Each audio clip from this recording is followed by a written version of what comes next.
Well, progress on the 135 here. I basically got the base coat on.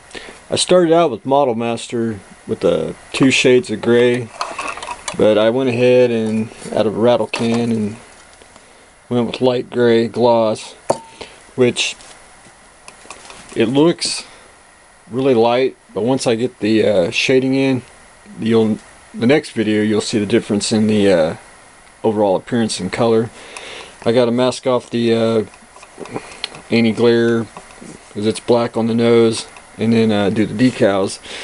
Now sometimes on airplanes I like to do gloss paint, and then after I shade everything, because I already got a smooth surface and I don't have to put a future on or anything, I just put the decal on, weather it back up and shoot it with dull, and it'll get it down to the right color. But it's all there.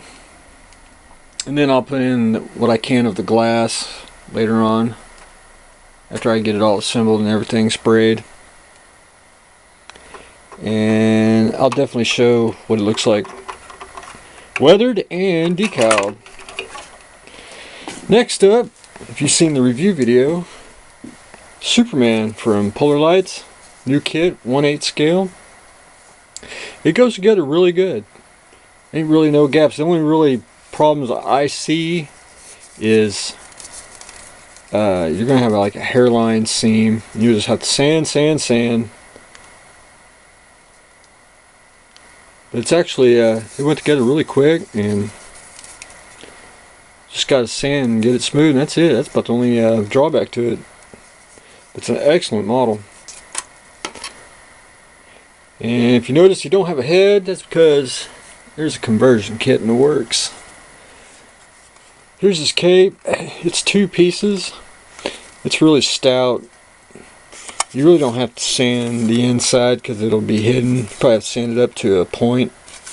But this part here you will. And either red putty or epoxy sculpt will take care of that. And I'm waiting for my wings to come out of the mold, but my 6 Millennium Viper is coming along. You will have to cut that off, which I'll do a video show you where the parts go. And then go over here. This is paid for, and this is my next project, and I got to start on it. This is the old MPC Star Destroyer kit, which you can get this one or the AMT. And he wanted it built out of the box and with lights. And most of the time with the this kit, it's not accurate, but it's good enough, and it's really an excellent model. Part count's simple, and it just goes together. There's a couple gaps on the kit, but overall it's really a nice model. I started drilling out holes, which is just basically a random pattern. You can light the whole thing, but I came up with a way where you can have a generic pattern and it still looks good. This is the bridge dome. I did the sides, if you can see it.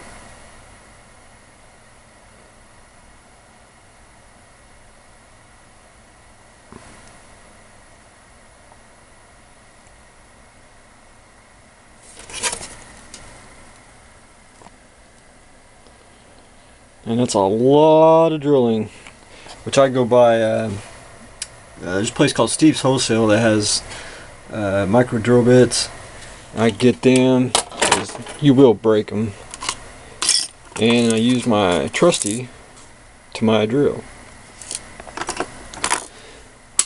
And for the engines, it's just 6 LEDs, which I did blue.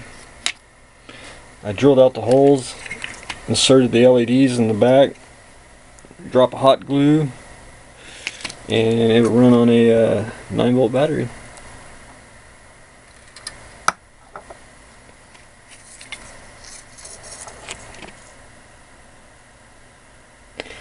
And it'll really look sharp when it's painted and more washes and everything.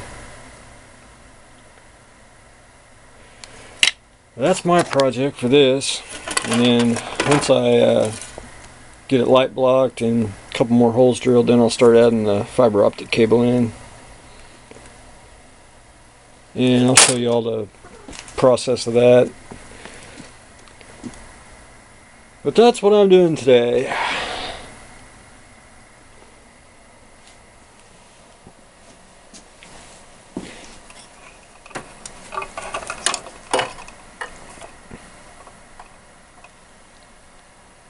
And I need more stuff on my tables. And then once I get done with the Star Destroyer, I will have it mounted on a round 2 base. And then I'll fish the wires down into the bottom so you can run the battery out of the bottom of the base. Should be pretty slick.